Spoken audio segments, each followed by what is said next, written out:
D'abord, bismillah ar-Rahman ar-Rahim. Je crois qu'on a parlé la fois passée, si vous vous souvenez, de l'évolution donc, du chiisme. On a parlé de cette période. C'est la période, ce qu'on appelle le chiisme, parce que quand on fait une étude, il y a des évolutions. Le chiisme, donc pendant les premières 100 années de l'islam, était du chiisme. Le temps de l'imam Ali, de son fils Hassan, de son frère Hussein, de son fils Zayn al-Abidin, où toutes les familles dont je vous ai donné étaient presque ensemble. À l'époque même, l'idée dont on a soulevé la fois passée, le pouvoir, la légitimité, c'était via la concertation, le shura. Personne n'a parlé que le pouvoir dans l'islam. On n'a jamais entendu que l'imam Ali donc, a dit aux gens que je suis imposé par Allah ou choses comme ça. Donc pendant 100 ans, tu ne trouves pas une chose qui vraiment crédibilise l'idée qu'il y avait un testament. Donc, même au sein de la famille, donc je vous ai dit, Hassan ibn Hassan a été clair, il a dit, même si le hadith de celui que je suis son maître, il a dit, ne voulez pas le prophète, par ce hadith, dire qu'il doit être la tête. Même ça, c'est Hassan ibn Hassan, donc c'est l'une des sommités de Ahl-Bayt, il a dit non, si le prophète a voulu dire qu'il sera à la tête, il aurait été plus explicite. Donc, plus explicite. Donc ça a été presque pendant cette période. Ce qui s'est passé, c'est comme une chose, il y a beaucoup de choses comme on appelle dans les fonctions, quand vous faites les études, donc mu'adadat dans les fonctions, donc vous trouvez ce qu'on appelle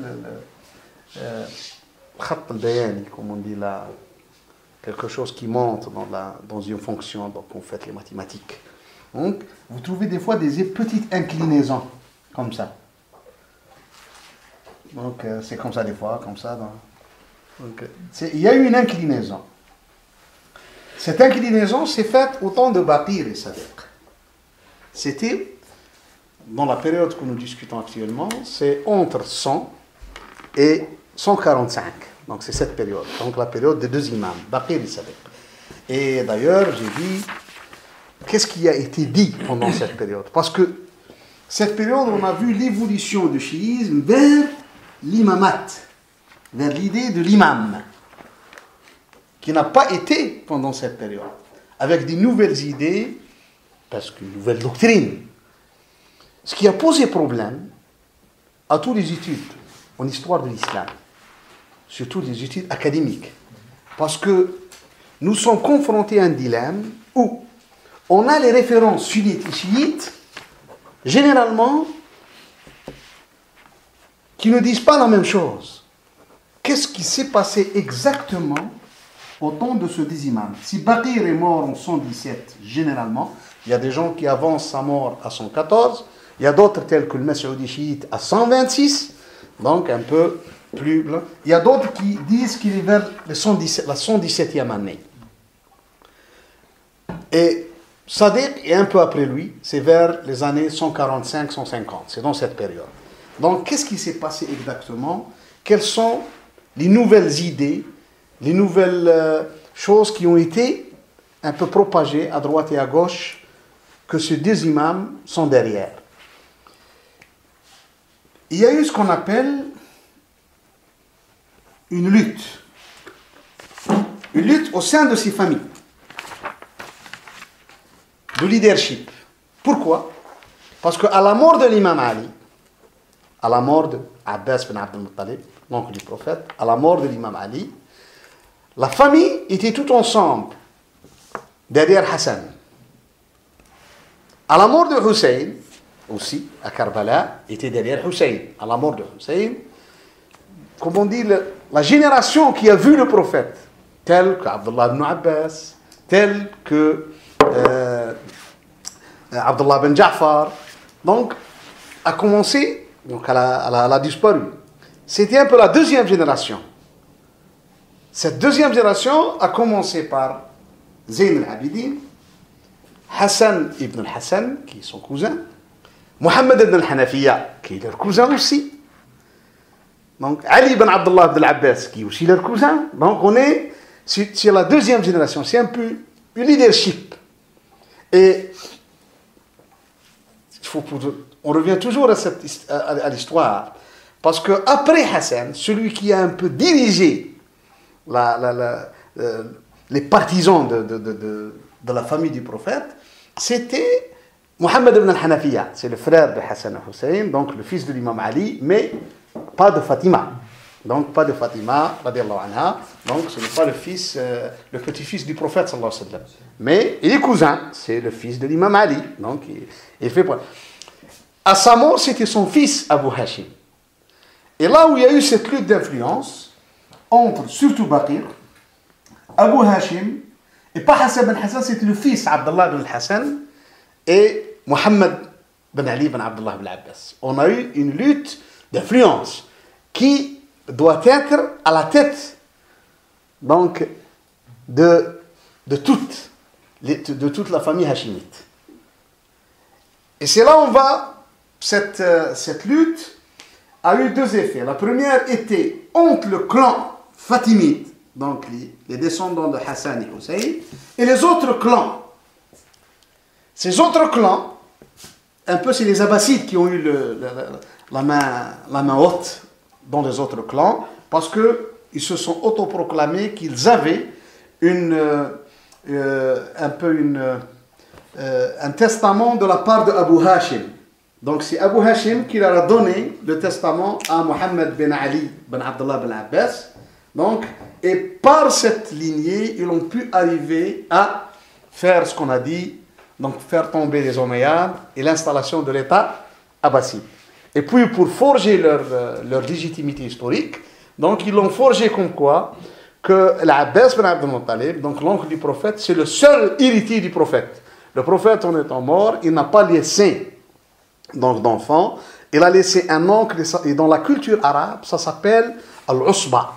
Donc, dans la culture arabe, donc c'est, même si Fatima, sa fille, est restée après lui, mais pour les Arabes, c'est une femme. Donc, la femme n'a pas ce statut d'être de usba. Donc, ils disent, ça c'est l'imam, c'est Abbas, donc un peu ça, c'est les Abbasides ont forgé toute leur doctrine après sur l'idée de la succession du prophète. Donc, sur la succession du prophète. Sur l'idée de... Donc, alors, ils ont eu le premier, comme on dit, accrochage, c'était avec le clan hassanide. Et exactement avec les fils de Abdullah ibn Hassan, Mohammed, Ibrahim, Idris et Yahya.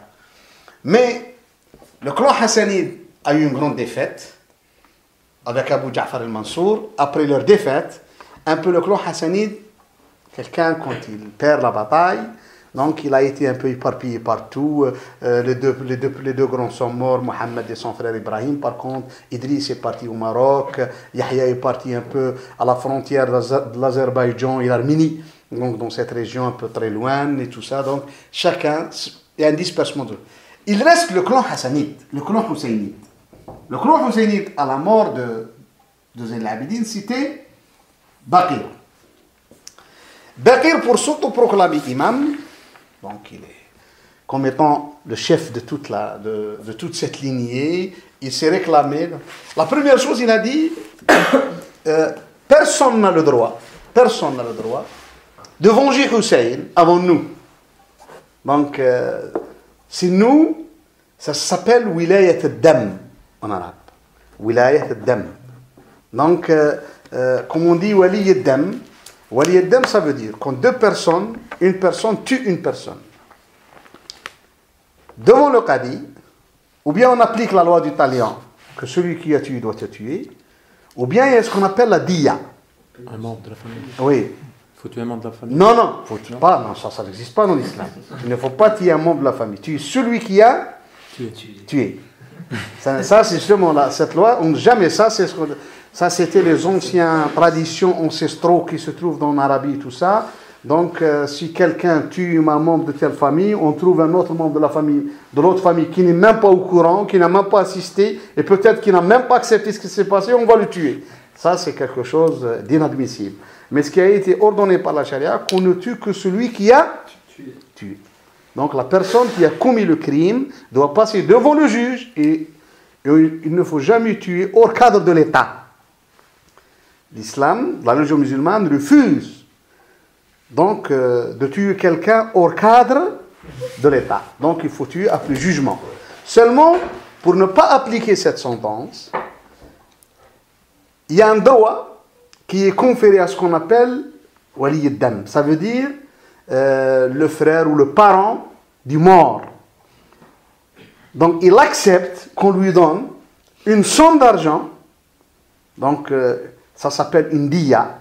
Je ne sais pas comment on l'appelle. Non, une expiation, comme ça, une diya. Donc une expiation pour donc ne pas appliquer la sentence. Il est obligé d'accepter ou il peut refuser de demander? Non, il peut refuser. Donc seulement, généralement, ça se joue. On essaye de faire intervenir les imams, les ulama, donc tout le monde, pour essayer de faire pression sur la famille pour qu'il n'y aura pas peut-être il y a eu des erreurs. Il y a beaucoup de choses qui rentrent dans beaucoup de paramètres qui rentrent pour que la famille accepte ce qu'on appelle une expiation, une diya. Donc ça, donc. Mais la personne qui accepte ça, il ne faut pas que n'importe qui va accepter. Il faut ce qu'on appelle wali ad-dam. Ça veut dire, ou bien le fils, qui est le premier, le fils du mort, du défunt, ou bien le père du défunt, donc, ou bien l'oncle du défunt. Donc ce qu'on appelle, ça c'est...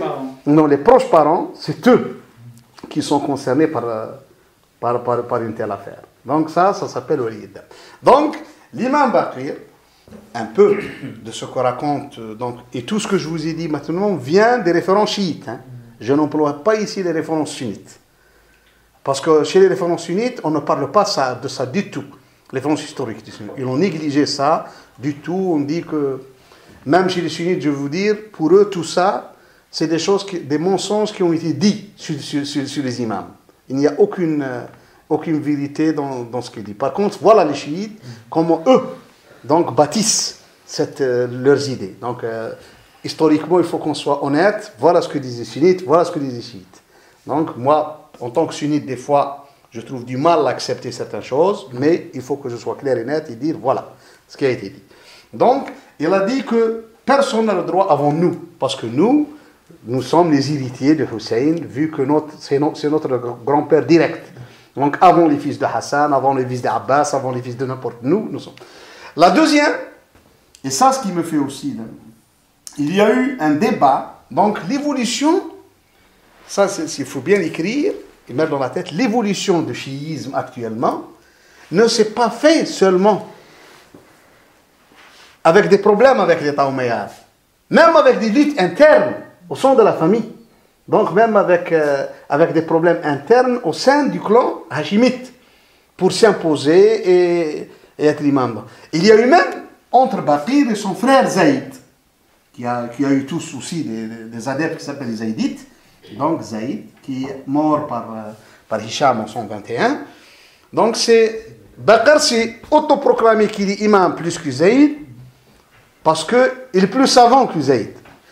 Mais j'ai des doutes, moi. Quand j'ai lu ça chez Safar ou chez Koulayni ou chez n'importe, on trouve des doutes. Parce que on dirait qu'il y a eu un dialogue entre les deux frères où l'imam Baqir a dit à l'imam Zayd que tu n'as pas le profil requis de la science. Honnêtement, je trouve que ça a été écrit un peu après. Parce que le grand problème qu'on a avec les référents chiites, c'est que historiquement, on dirait que ces livres-là ont été écrits bien après, dans la période de 4e et 5e siècle, où l'imamite s'est forgé à Bagdad. C'était après Abu Ahmad el-Moussaoui, un des descendants de l'imam Moussa, d'ailleurs qui n'est pas loin, quand vous allez visiter à Bagdad le mausolée de l'imam Moussa, donc sa tombe n'est pas loin, à une centaine de mètres, comme ça, Abu Ahmad el-Moussaoui. Donc c'est le père de Sharif al-Radi, Sharif al-Murtada.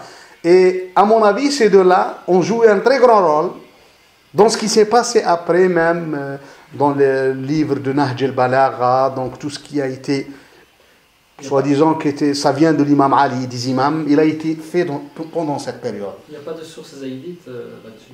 Non, parce que c'est difficile d'accréditer la source comme ça que l'imam Zayd n'a pas le profil requis d'un savant, alors que, qu'on veuille ou non, il a laissé toute une école juridique.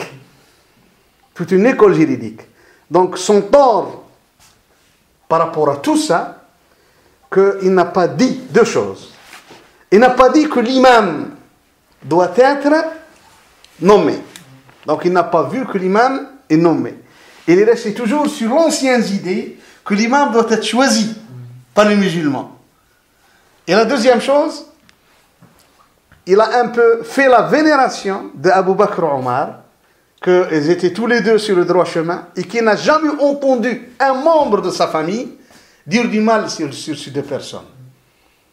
Et d'ailleurs, c'est l'un des problèmes qu'il a eu avec Abu Jaroud et toute sa groupe. Et Abu Jaroud, c'est un disciple de l'imam Baqir, et que c'était le premier à annoncer directement l'idée d'insulter Abu Bakr et Omar. Donc c'était un disciple de l'imam Baqir. Et d'ailleurs, ça tellement qu'il est allé loin, l'imam Sadiq après, il a un peu, comment on dit, quelqu'un bara'a.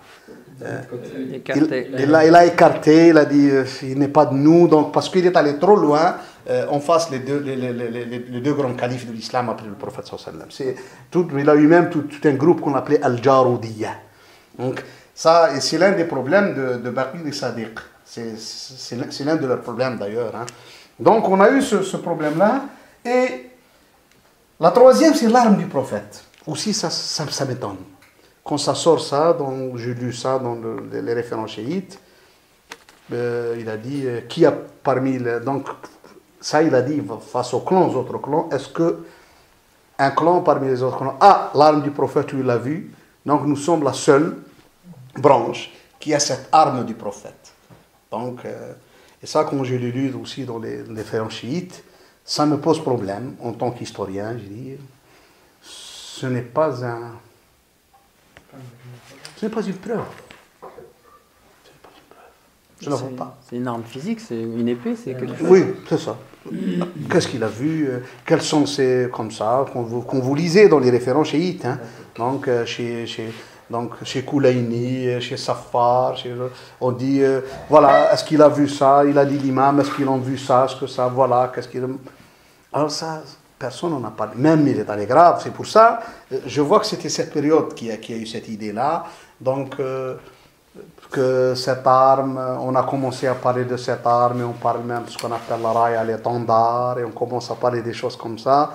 Donc, comme étant des preuves que nous le détenions du prophète sallallahu alayhi wa sallam, donc c'est nous qui doivent être les imams. Donc, c'est le temps de ces deux. Donc, c'est cette période-là. Elle a vu aussi une chose très importante, c'est le statut de l'imam. Un peu comme on appelle le goulou, quelqu'un qui a un extrémisme dans le statut de l'imam. Où on se pose la question quand on fait une étude, ou une exagération. Est-ce que l'imam, son statut identique au prophète? Plus que le prophète, moins que le prophète, égal au prophète, ça me pose problème. Où je peux situer l'imam? Au temps de Baqir al-Sadiq, on voit une grande différence entre l'imam et le calife. Et c'est là où vous trouvez dans pas mal d'études chiites, l'école des califes, l'école des imams. Donc les deux écoles. Mais quel est le statut? Le statut de calife est une personne qui commande. Même au statut Umayyad est une personne qui commande, un chef de l'État. Chez les Abbassides, on a voulu lui donner un peu aussi un statut identique au chiisme, qu'il est le chef de l'État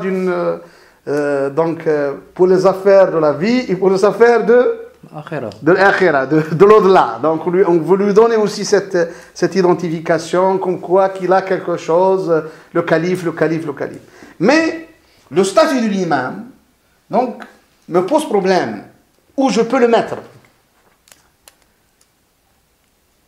Parce que le statut de l'imam, on a eu une exagération à lui donner, Et il existe jusqu'à présent. Hein. Jusqu'à présent, chez les imamites, tu ne peux pas. Ce que je dis moi actuellement, peut-être, il est passible de la peine de mort. Donc, si vraiment une personne, mais moi je le fais d'une façon scientifique, je ne suis ni pour ni contre, mais je dis, écoute, quand je lis, je parle ici des références chiites, je ne parle pas des sunnites, hein, que ça pose problème.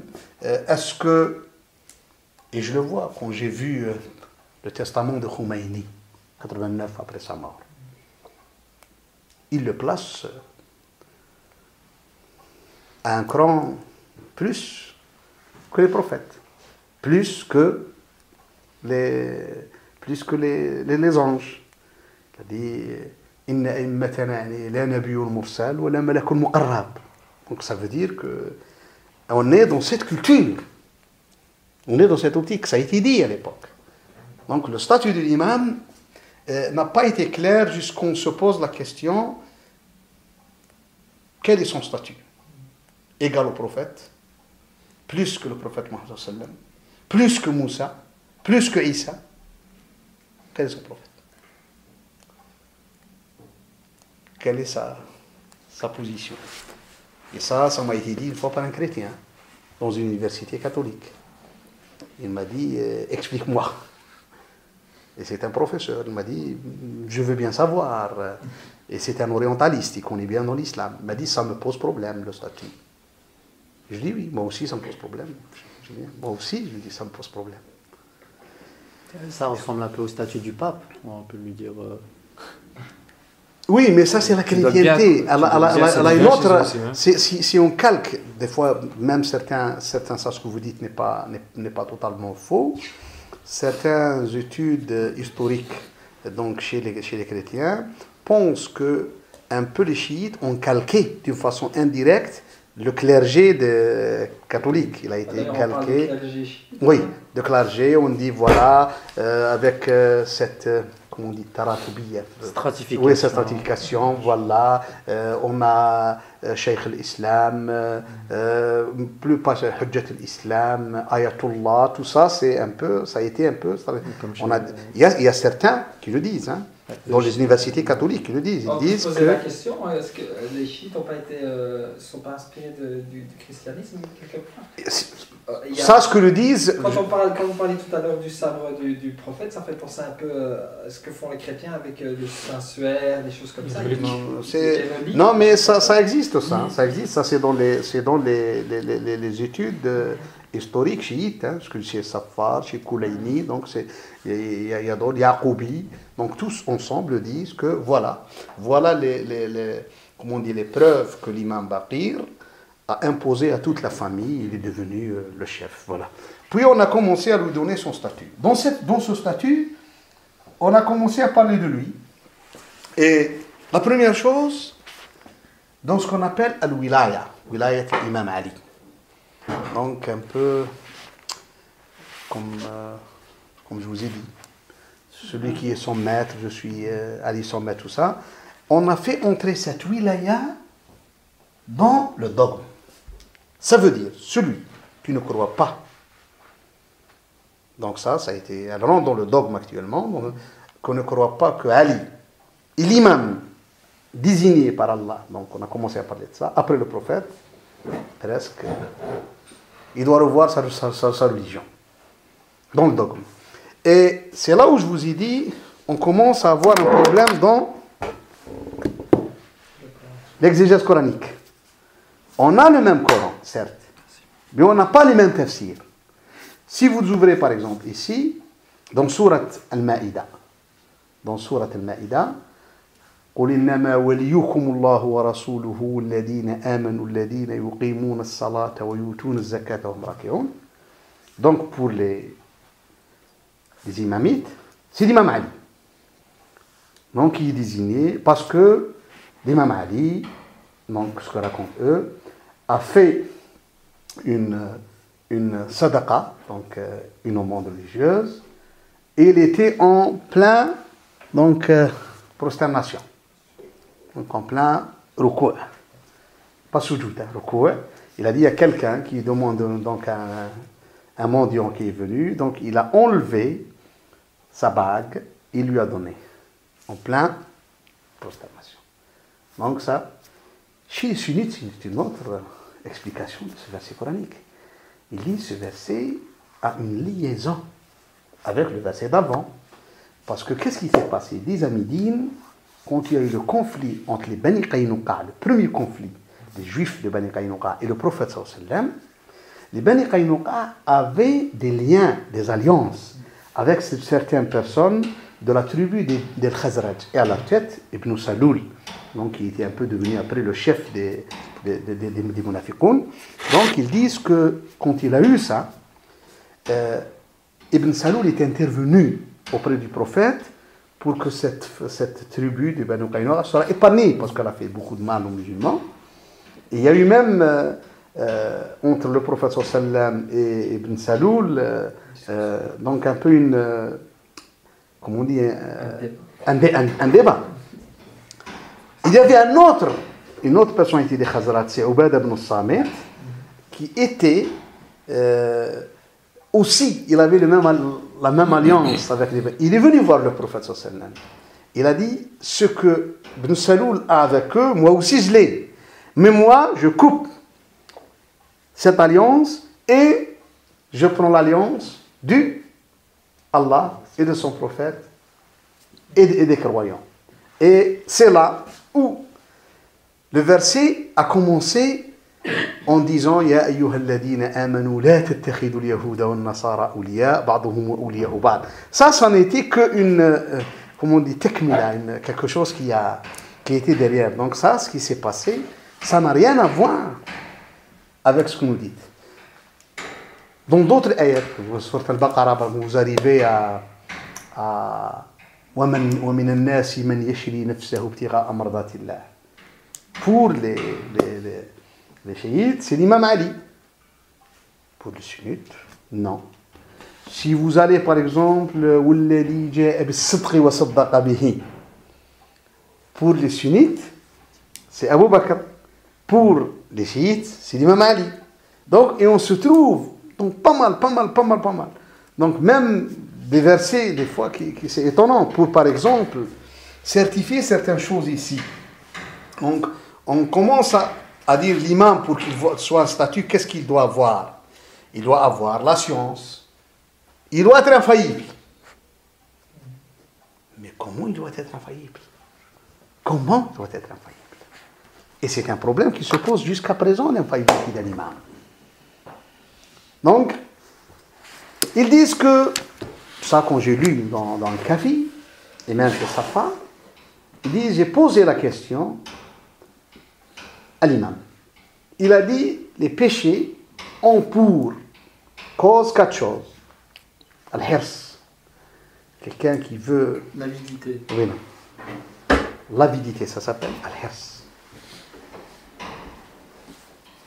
Al-hasad. L'envie des gens, envieux des gens. Le ghadab, la colère. Il a dit au tama. Donc, tu veux toujours. Non. Quoi? La convoitise, tu veux tout avoir. Il a dit qu'un imam lui épargnait ces 4 choses. Il n'a pas besoin de ça. Mais on ne dit ni le prophète a dit, ni telle chose. On veut faire un dialogue. Voilà pourquoi. Et ça, c'est une autre question. Si l'imam ne peut pas être en colère,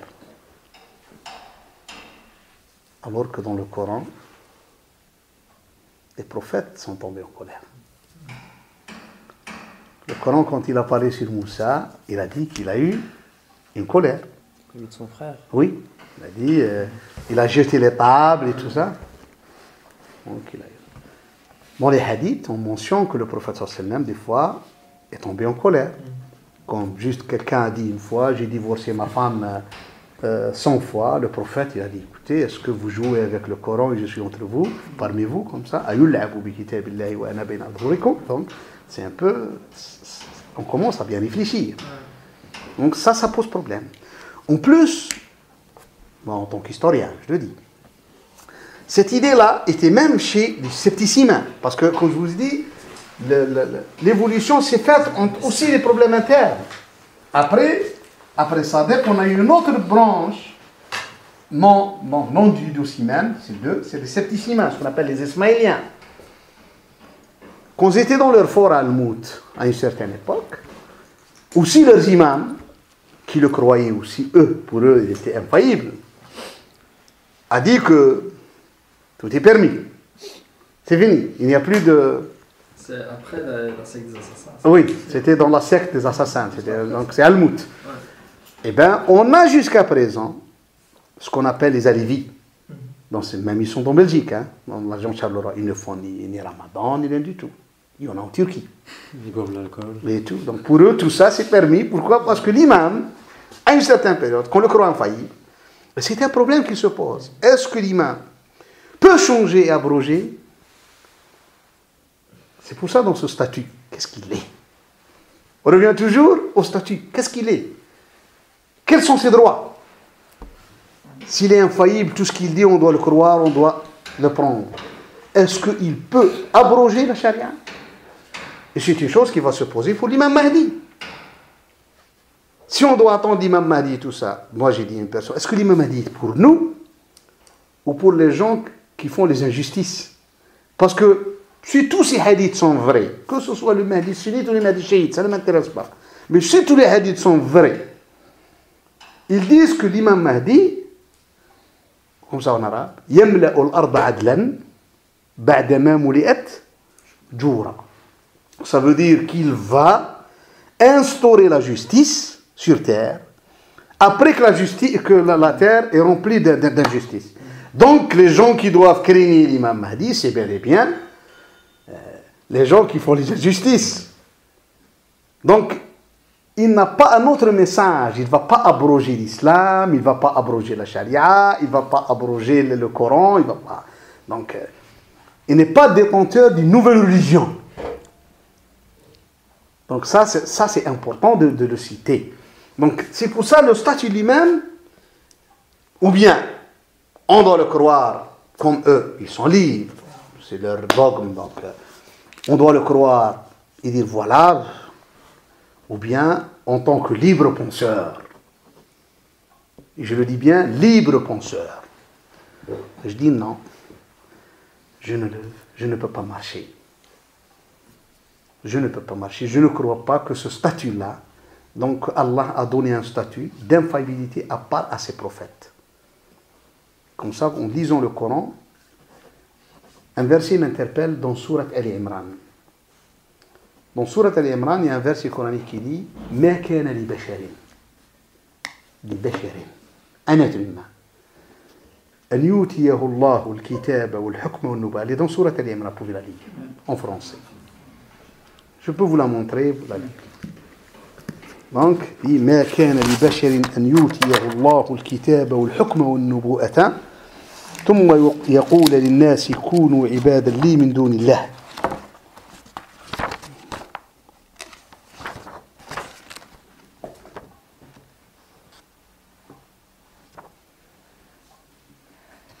Voilà.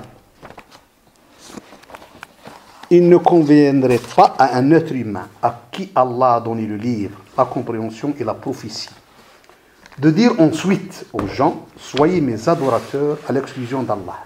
Mais au contraire, il devra dire, devenez des savants, obéissants au Seigneur, puisque vous enseignez le livre et vous l'étudiez. Il ne va pas vous commander de prendre pour Seigneur ange et prophète. Vous commanderait-il de rejeter la foi, vous qui êtes musulmans? Donc, et lorsqu'Allah a pris cet engagement des prophètes, donc ça,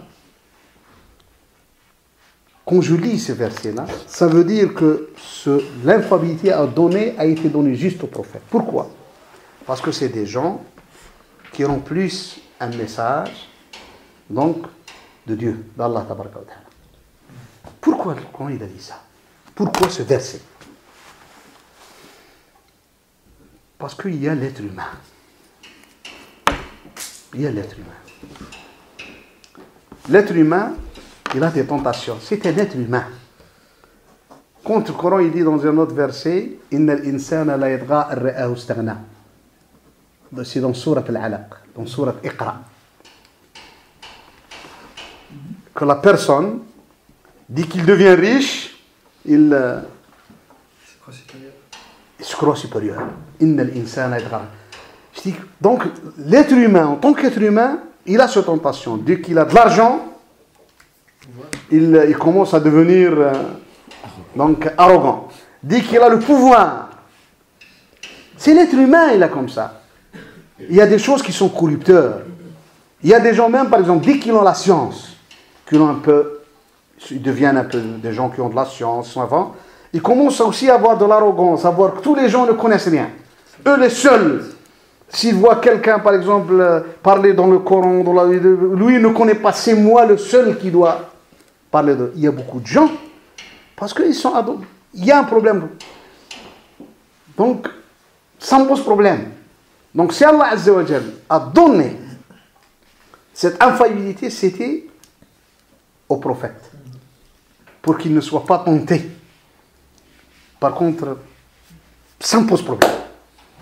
Ça me pose problème, honnêtement. Ça, c'est juste une étude historique. C'est d'autres. Donc, on commence à parler que l'imam doit avoir la science, doit être infaillible. Et on parle aussi que les imams doivent être aussi enchaînés dans la descendance de l'imam Hussein. Donc, et qu'ils doivent être nommés. Donc, on commence à dire directement que ça a été une nomination de Allah qui a donc c'était le prophète, puis le prophète a nommé Ali, puis Ali a nommé son fils Hassan Hussein. Donc, et ça, ce qui n'a pas été entendu chez les musulmans de l'époque. C'est pour ça qu'on trouve un grand problème concernant ces deux imams dans les références. Les références sunnites, ils disent, voilà ce qu'ils ont dit. Les références sunnites, ils disent, non, on n'en a jamais entendu ça d'eux. Voilà ce qui est. Et ça a été un développement ou un enchaînement donc, de cette famille jusqu'au bout. Donc, puis, donc ça, c'est pas notre époque, c'est après, à la mort de l'imam Sadiq, avant la mort d'Imam, il avait deux enfants, il avait Ismaïl et Moussa. Ismaïl était plus grand que Moussa. Donc, mais Ismaïl est mort avant son père Sadiq.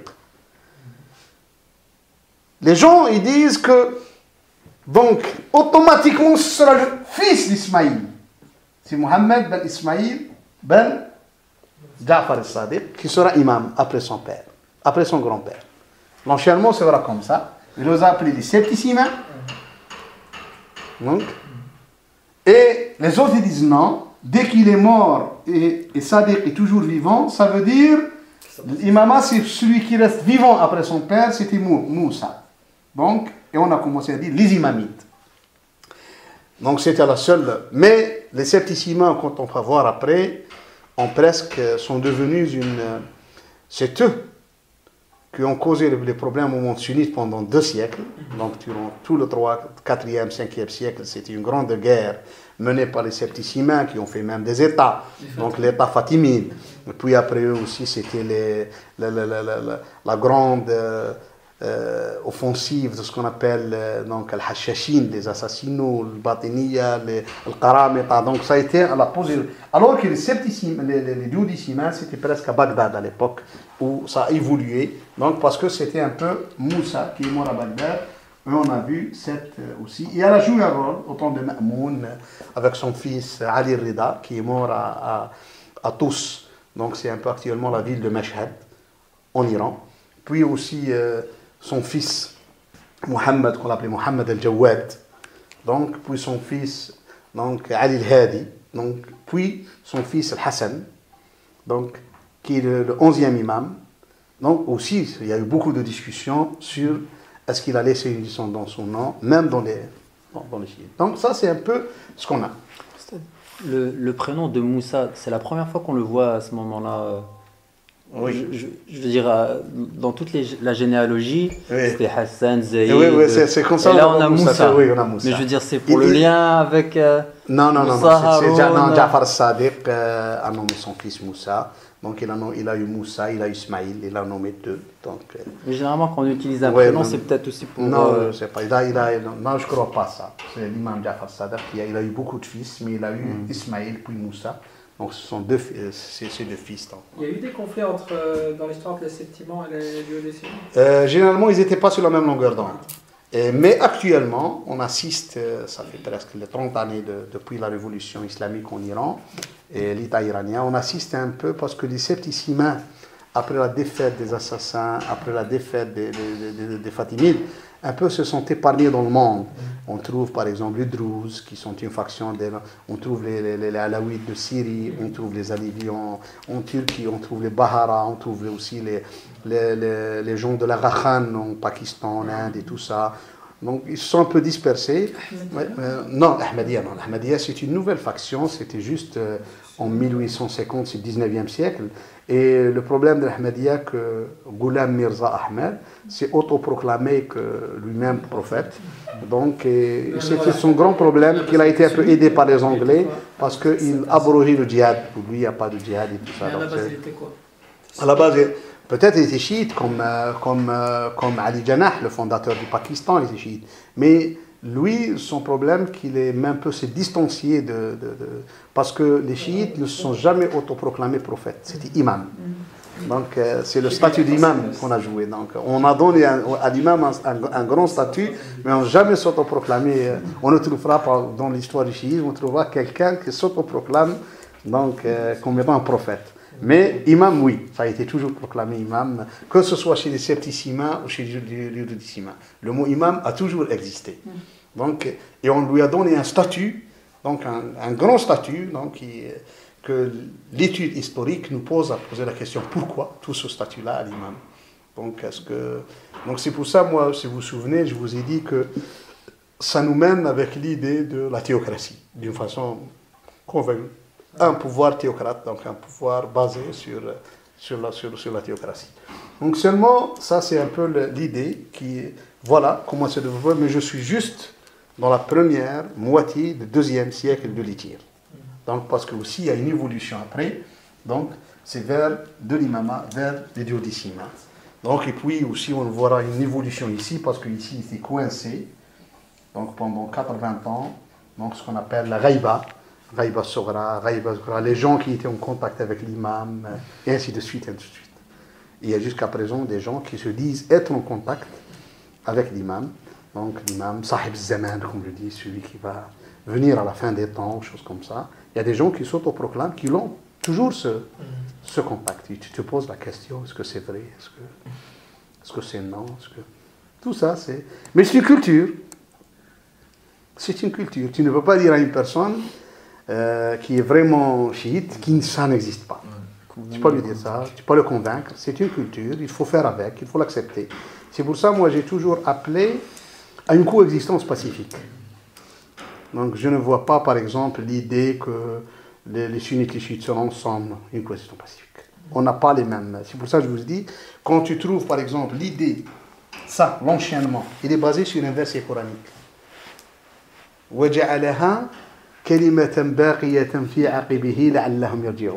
Quand tu vois ça, pour le Kafi, chez Koulayni, dans son livre donc, le Kafi, pour lui, ce verset-là, c'est Hussein. Que le prophète, donc c'était Hussein, le prophète a fait ça dans la descendance de l'imam Hussein.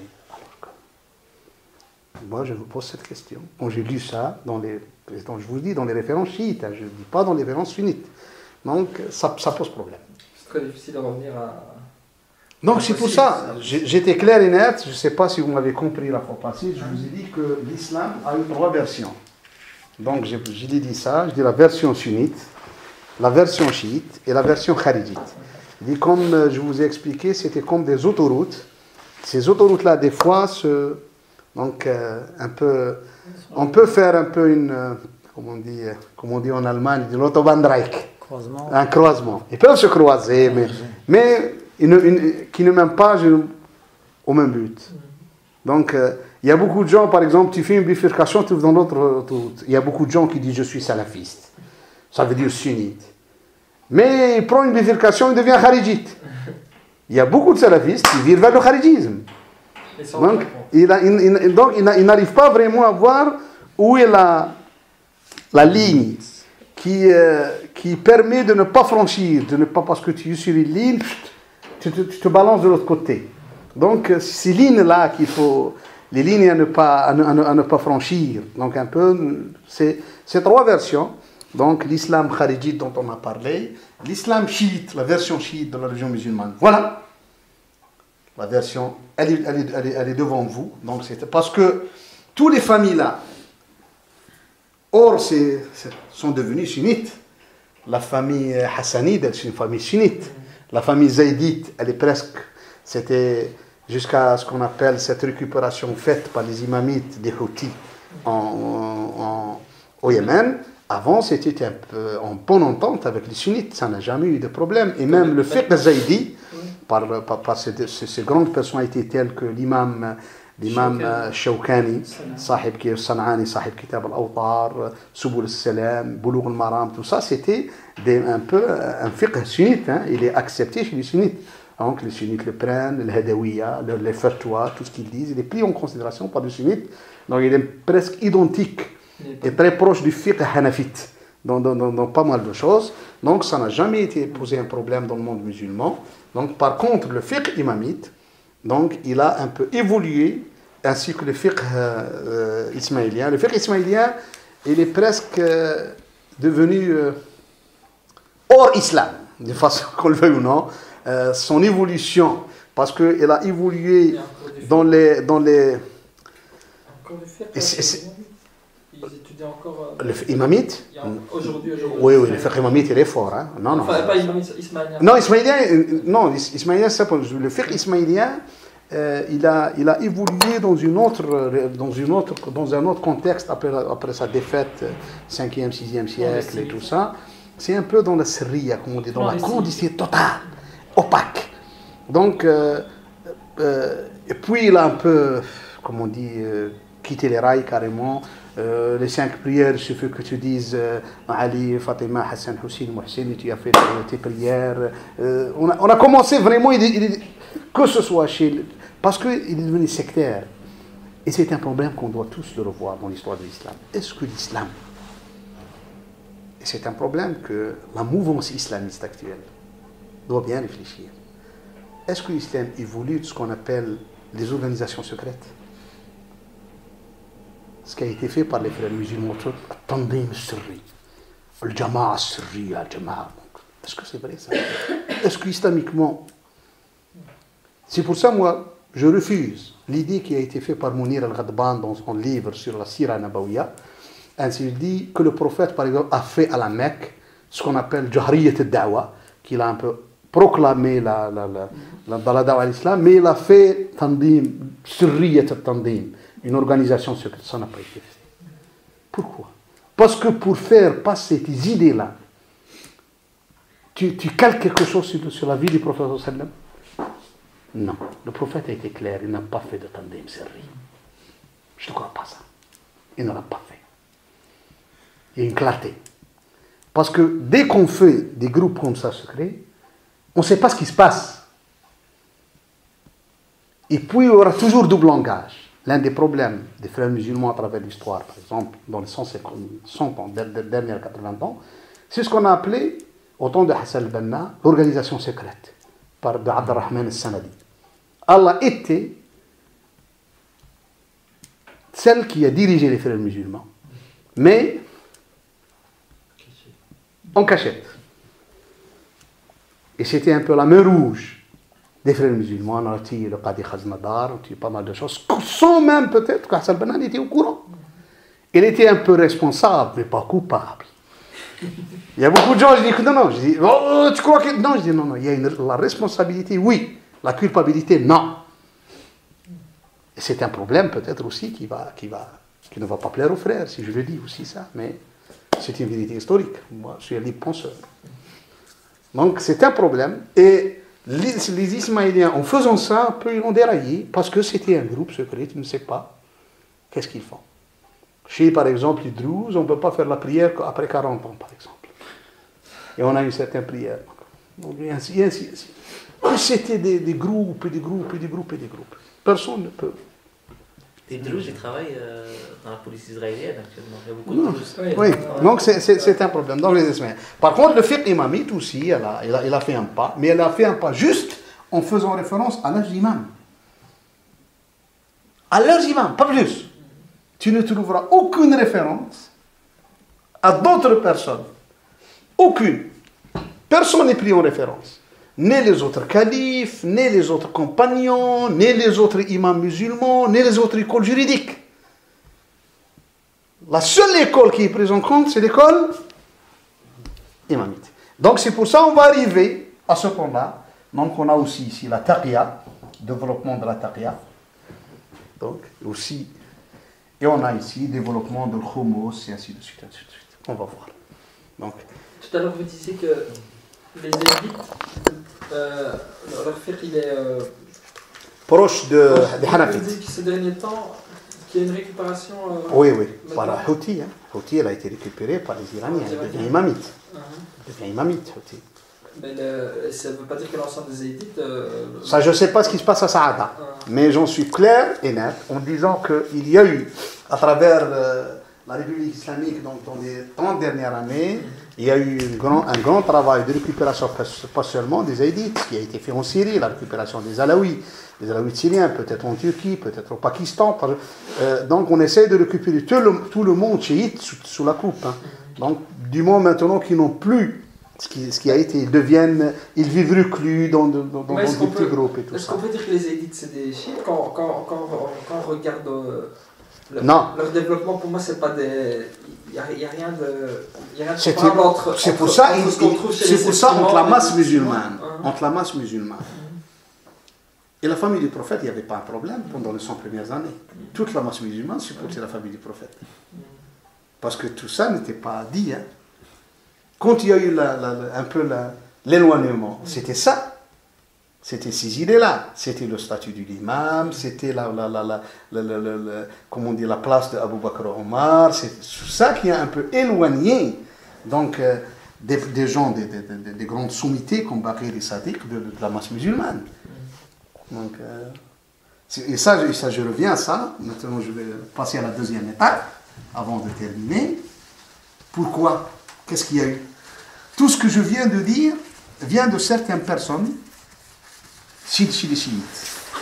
Tout ce que je viens de dire, donc les références, quand je lis, donc il y a beaucoup de références qui ont été écrites, Al-Hilli, Ibn al-Mutahhir al-Hilli, donc ils sont connus chez les références chiites, mais il faut le dire, tous, que ce soit le Khoulayni, que ce soit, viennent de ces gens-là, donc qu'ils étaient proches de Sadiq, de l'imam Sadiq. C'était Hisham ibn al-Hakam. Hisham ibn al-Hakam.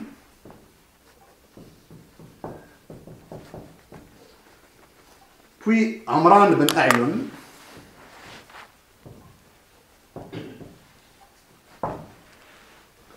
Hisham ibn Salim al-Jawaliqi. Al-Jawaliqi, comme ça s'appelle. Al-Jawaliqi, comme ça. Mohammed ibn Na'man.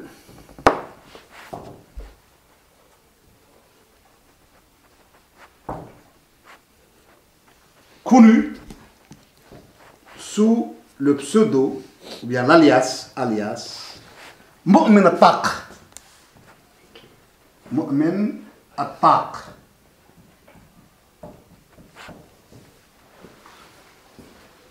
C'est eux-là qui ont tout ce que dit, généralement, c'était des disciples de Sadiq. Tout ce qui a été dit, donc avant c'était Jarout, donc concernant la défection envers Abu Bakr Omar, les deux califes, hein, Omar et Abu Bakr. C'était Al-Jarout. Ici, nous en avons ces quatre-là qui ont annoncé l'idée de la désignation des imams.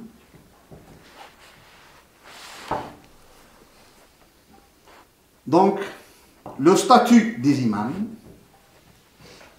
jusqu'où l'imam, par exemple, connaît un peu le règne. Ça a été même dit, que les imams connaissent, comme on dit, ce qui s'est passé, ce qui va se passer, ainsi de suite. Donc, dans le statut. Donc, et l'infaillibilité, ainsi de suite. Donc, tout ça a été rapporté par ces gens-là, que ce soit chez Koulayni, que ce soit chez Safa, que ce soit Ibn Mutahhar, que ce soit le... Donc, tout ce qui a été écrit revient à ces gens-là. Maintenant, chez les sunnites, les références sunnites,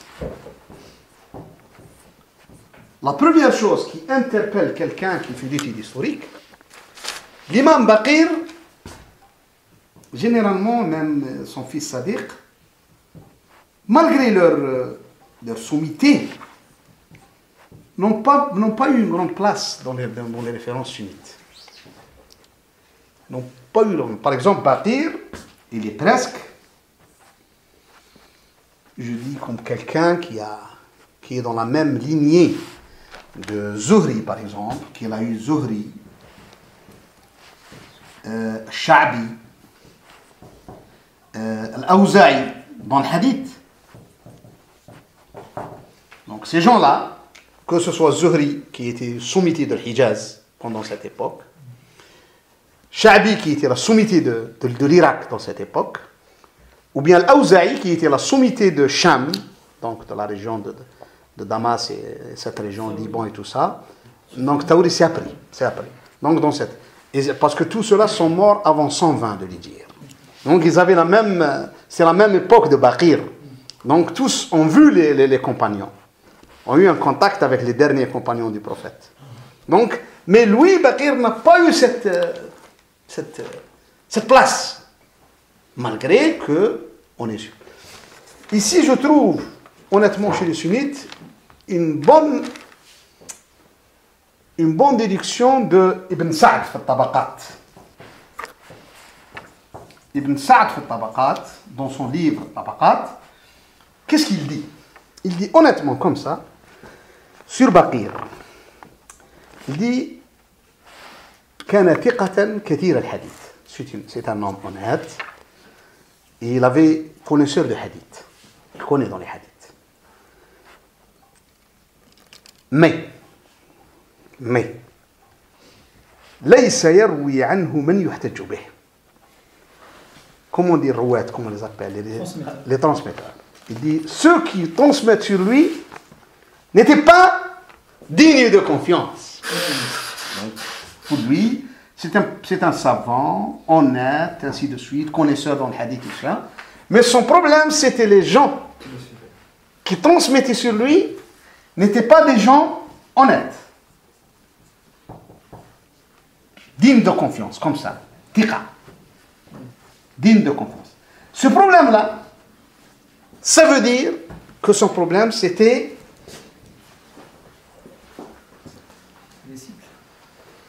venaient des gens qui transmettaient sur lui. Qu'est-ce qui s'est passé? Il a été instrumentalisé. Non, il y a une chose qu'est-ce qui s'est passé? Honnêtement, quand je commence à réfléchir dans cette période, une personne comme Baqir et Sadiq, tous les deux, était victime de ça. Était victime un peu de la répression omeyyade et un peu de Mansour, qui ne leur permet pas, il ne permet pas de connaître leurs avis d'une façon claire devant tous les gens. Parce que les gens qui venaient les voir ou les côtoyer étaient presque sous surveillance. Donc ils étaient un peu dans cette répression politique, que ce soit le temps de Hisham envers l'imam Baqir, que ce soit le temps des dernières années Omeyyades ou les premières années de Mansour Abbaside, donc des gens-là. Et bien ce qui a fait que nous étions devant un problème. Le problème, qu'est-ce que c'est? Baqir et Sadiq étaient à Médine.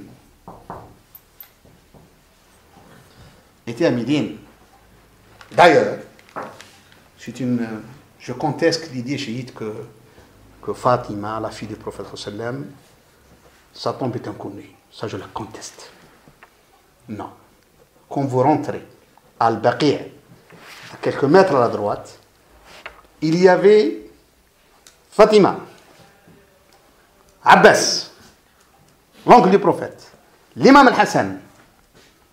Après l'imam al-Hassan, Zayn al-Abidin. Après Zayn al-Abidin, il y avait l'imam al-Baqir. Et puis l'imam Sadiq. Et d'autres, Hassan ben Hassan, tous étaient dans le carré. On l'appelle le carré de Ahl al-Bayt.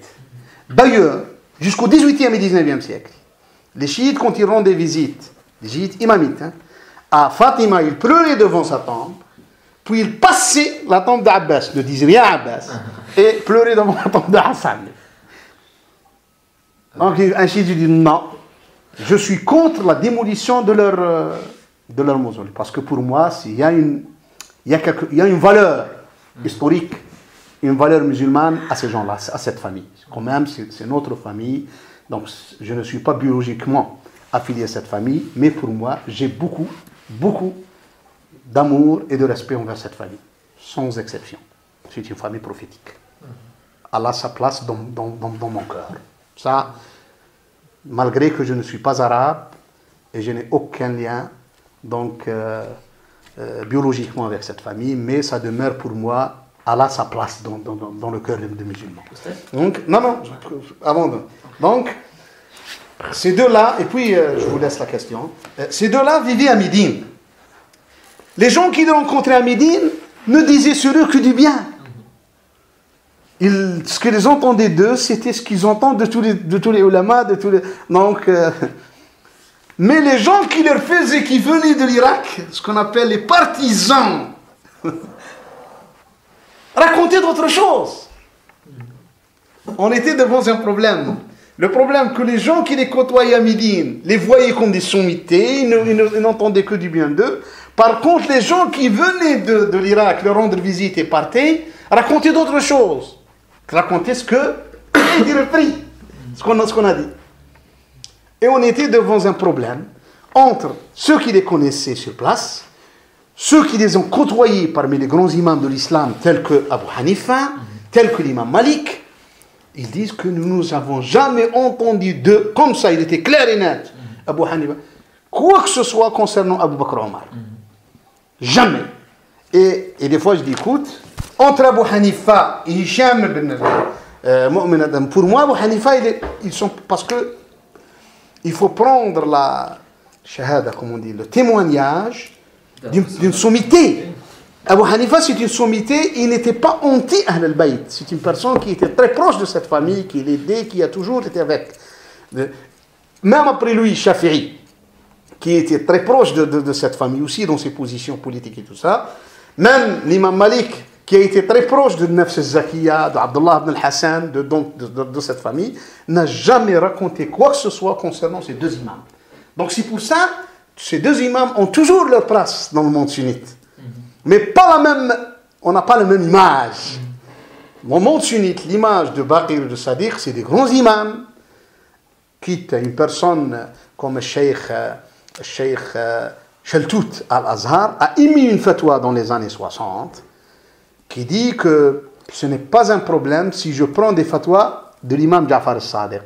Donc, en tant que musulman, je peux prendre une fatwa si je suis sûr que c'est l'imam Sadiq qui l'a dit. Donc, je n'ai aucun problème. Ça a été dit par l'imam Shaltout, donc Al-Azhar, qui était un grand imam, et était Hanafi Shaltout. Il était connu par ses positions Hanafi. Donc, un peu l'école dans l'Azhar à l'époque. Donc, ces deux-là, leur image, ce n'est pas la même image qui chez les chiites. L'image chiite, c'est une autre chose. Donc, c'est pour ça on a ce problème, parce que ce problème de transmission. Les sunnites qui l'ont côtoyé à Médine, les imams qui les ont côtoyés, d'ailleurs même Ibn Hajar al-Asqalani cite dans son livre Tahdib, donc dans son livre Tahdib sur Al-Dahabi, rahimahullah, donc il dit qu'il y a des gens d'Ahl al-Hadith qui ont même dit des hadiths de Baqir et tout ça, tel il annonce le nom que Ibn Jurayj ou Al-A'mash, Makhoul, Omar ben Dinar, ils disent c'était aussi, on relayait pas mal de hadiths de Baqir, donc ils les ont côtoyés. Donc l'image sunnite sur ces gens-là, l'image chiite n'est pas la même. On n'est pas dans la même image. On n'est pas dans la même image. Donc c'est pas la même image. Voilà ce qui s'est passé. Donc les transmetteurs chiites ont transmis autre chose. C'est pour ça, ce qui me pousse à croire à ça, à adopter cette théorie, c'est que j'ai deux autres choses qui m'interpellent. Al-Sha'bi et l'imam Malik. Al-Sha'bi a dit, à mon arabe, Karraha ilayna al-Rawafid. Rawafid, c'était le groupe de Jarud, qui était en Irak. Il a dit, ils nous ont mis le mot Karraha ilayna. Donc, ils nous ont un peu fait détester les hadiths de l'imam Ali, à force de nous dire des choses qui ne sont pas vraies.